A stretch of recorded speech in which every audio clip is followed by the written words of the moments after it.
Hey everybody, HkSniper here. So here I am with another Reenactor Rant. It's been a long time since I've made one. I've got a great topic for this one, and it's just bluntly put, BS stories.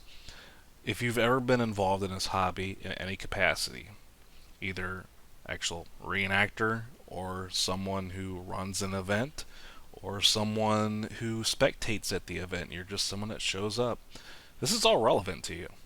This all happens within the whole hobby. it's uh, it's something everyone will experience if you haven't already. I don't know how you've dodged it. Good for you. You're probably hanging out with some cool people, but eventually, if you haven't, you will. So, BS stories. What exactly am I talking about here? It's in the name. It's in the title. BS stories. It's something to do with history that's just untrue and is persistently repeated. And we'll go into why I think it's repeated and why we should stop doing it. So, what exactly am I talking about? Well, reenactors. You've heard this, not just probably from a reenactor, another reenactor, but most likely a spectator. Someone comes up to you and they're discussing early war, World War II with you. They come up and, oh, yeah, you like them French rifles? Only issued once, never fired, dropped once. Happens constantly. There's always this misconception, especially with World War II, that the French, the second they saw a German soldier, their rifles hit the ground and the white flags came out. Further from the truth. I can make an entire video, and I'm sure, and I actually know someone has made a video discussing this very topic on YouTube somewhere. It is just, I facepalm every time I hear it. The French, their loss was more attributed to failure of leadership and logistics. Like I said, I can make a whole video to it. But they were not bad soldiers. And a majority of them, after their evacuation, came back and retook their country. Well, but it's constantly repeated. There's always this stigma of, oh, the French, they see the French resistance, or they're just going to surrender, and it's hyper annoying. Another thing, a lot of you Rev War guys, Civil War guys, are going to appreciate this topic. You probably already know what it's going to be. Triangular bayonets. Triangular bayonets. They were designed to, when you stab someone with it, they couldn't stitch it up. No. Untrue. Triangular bayonets, why were they made triangular? The triangle is the most structurally sound shape. If you, especially if you've done like rescue type stuff, when we lift heavy like commercial vehicles off of another vehicle, what shape do you make when you do your lifts with your struts and stuff? Triangles. Your instructor's always going to tell you, I want to see triangles, because the triangle is the most structurally sound shape. When you're creating a weapon that is designed to constantly make impact with not just flesh but bone, other objects, you want that thing to not bend, to not break, because if it bends and you can't get it back out, your musket is useless. That's why. It has nothing to do with its wound capacity to make it where someone couldn't stitch it up. And Brandon F., I believe, has discussed this, and a couple other guys have discussed this, and I'm sorry, I can't think of who right off the top of my head, but someone actually went in depth with actual like surgeon reports on this, and you can check into that. And if I remember who that was, I'm sorry, I forgot. I will link that in the description. But anyway, I don't want to turn this into a triangular bayonet discussion. Let's move on down this list. Another one I'm sure you've heard, the Soviets, World War II. They were given one with a rifle and one with a stripper clip of ammo. No, it didn't happen. Stop repeating that. Enemy at the Gates, great movie, but had a lot of stupid stuff in it that has since infiltrated our hobby and created BS stories. And Another one that's Soviet related. The Soviets, the only reason they won was human wave tactics. They were poor soldiers and they wouldn't have won anyways. No. Did they use the aggressive mass infantry tactics? Absolutely. Did they mass produce tanks? Oh yeah. Were they bad soldiers? No. And that's going to come into play here a little bit further down this list. Another one like the Shermans were bad tanks. You always hear the Shermans were Ronson burners. Depends on what tank you're going up against, but as a general purpose medium tank, the Sherman was a good tank.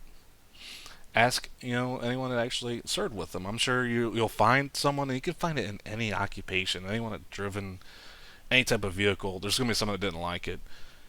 But the Shermans, did they have their shortcomings? Yes, but so did every other armored vehicle in the war.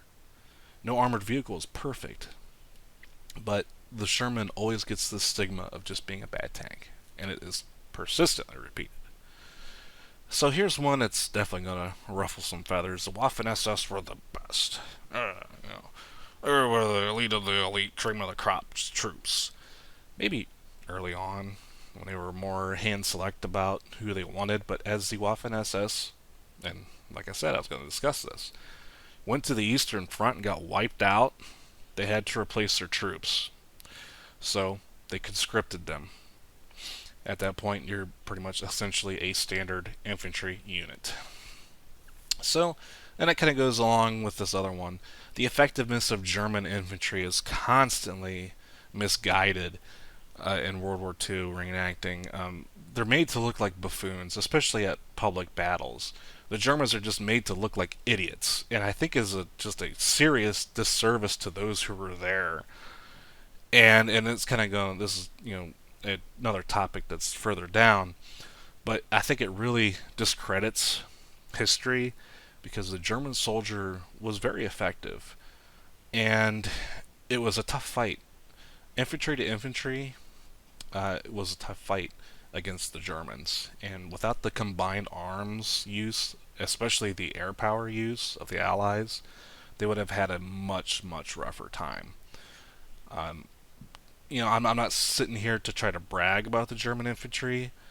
It's just that when we make the German infantry look like just morons, we really make the sacrifices of those who fought against them. It kind of, in my opinion, belittles it. It's something I don't like to see. So why should we stop doing this? Simply put, it just discredits history. It disregards what happened. And it creates a sort of false image of a certain war or conflict. And I think this is kind of the most important one. It really tarnishes the honor of those who were there, those who experienced it. When you're up here saying crap like the French surrendered, the Soviets were useless, the Polish charged at panzers with horses, they were so dumb. When you're making crap up like that, you are just taking a giant dump all over the honor of those who were actually there. And that's why it's important to tell history as truthful as possible. And that's why I hate the BS stories. It's just the last point I put on here was spreads misinformation. It's bluntly put, spreads misinformation, and the public leaves not, they didn't learn anything, they just learned your bullcrap. And that's not what we need to be there for. We're not here to repeat what we saw at Enemy at the Gates, or what old Jim Bob told us the other day while he was drunk and probably reminiscing other movies that he saw, or just making stuff up. You're spreading misinformation. You're doing our hobby a disservice. We're here to teach. We're here to also be students of history. And as a student of history, none of us are experts. If you call yourself an expert of history in this hobby, you might as well just quit. You should always be a student of history. Information is always fluctuating, changing. We're making new discoveries. Even in World War II, even in Cold War stuff, you're always going to learn something new. So, why does it happen? Number one, I put on here to make it interesting. And it's going to kind of go into the second point here. We do it to make history interesting, to seek attention. And that's my second point, attention seeking. We try to get people's attention. We try to make it seem interesting so that people listen to us when we talk. Let me give you a pro tip. You're already interesting. If someone is at this event, they know why they're there. The spectator. They're there because they want to learn. They're curious. They're already there to to look at history and experience it. You're already interesting enough.